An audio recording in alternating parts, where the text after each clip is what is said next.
Imagine stepping onto a bus knowing that at any moment you might be beaten, arrested, or even killed just because of the color of your skin or because of who you choose to sit next to and support. Well, a group of people did just that, and they were called the Freedom Riders. Even as a Mexican American, I know what it's like to be judged or treated unfairly. We should look at the Freedom Riders not just as a part of history, but as an inspiration and people who risked everything to fight for dignity and justice. We should use their story as an inspiration to always stand up to injustice. So today we will discuss the story of the Freedom Riders and the huge importance it had in the civil rights movement in the 1960s. The Freedom Riders were a key part of the civil rights movement during the 1960s. In 1961, a group of activists challenged the 1960 Boytown versus Virginia ruling. The Supreme Court found that segregation to be unconstitutional in all interstate transportation facilities. The name of the Northern activist group was named CORE. The original group of the 13 Freedom Riders left Washington, D.C. on May 4th, 1961, in hopes to make it to New Orleans on May 17th to celebrate the anniversary of Brown versus Board of Education ruling. These are the original 13 members of the Freedom Riders. Now that we know who Now that we know what the Freedom Riders are, let's talk about their history. In 1961, a group of both black and white activists rode Greyhound and Trailway buses into the segregated southern United States to test a Supreme Court decision.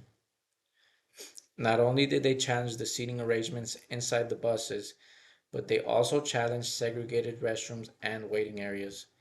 Initially, the protests went very well until they reached the Deep South.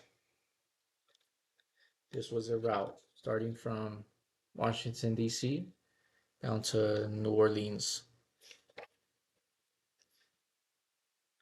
Once arriving in the Deep South, activist John Lewis, a 21-year-old divinity student, was the first of the Freedom Riders to be attacked when trying to enter a whites only waiting room.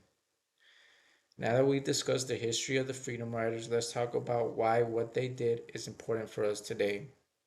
The Freedom Riders are important to us today because they represent the courage and effectiveness of ordinary people standing up against injustice.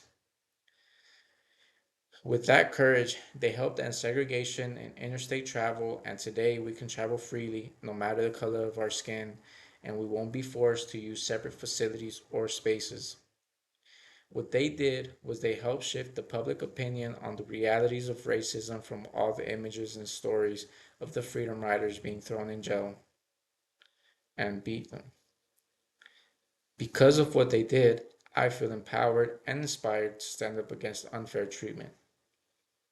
The Freedom Riders are important to me as a Mexican American man because they remind me that the fight for justice is shared. Their story is a reminder that change doesn't come from staying silent, it only comes from speaking out. The Freedom Riders didn't just accept the idea that that's just the way things are, they risked everything for a cause bigger than themselves. While their story inspires me, it is also important for others to understand this topic as well. It is important we all better understand the history of the Freedom Riders because they remind us that the struggle for equality that black people fought for. They show us that we don't have to be rich or famous, you just have to care enough to act. Their legacy gives us a blueprint on how to build a better, more just future in our country, and that is with action. So today we have talked about the history of the Freedom Riders and why it is important to understand the story and the purpose behind it. Now, today, I am grateful and inspired by the courage of the bravery of the original 13 Freedom Riders in the 1960s so that we not have to live in a country where we have to fear being beaten, arrested, or killed when riding public transportation. Thank you.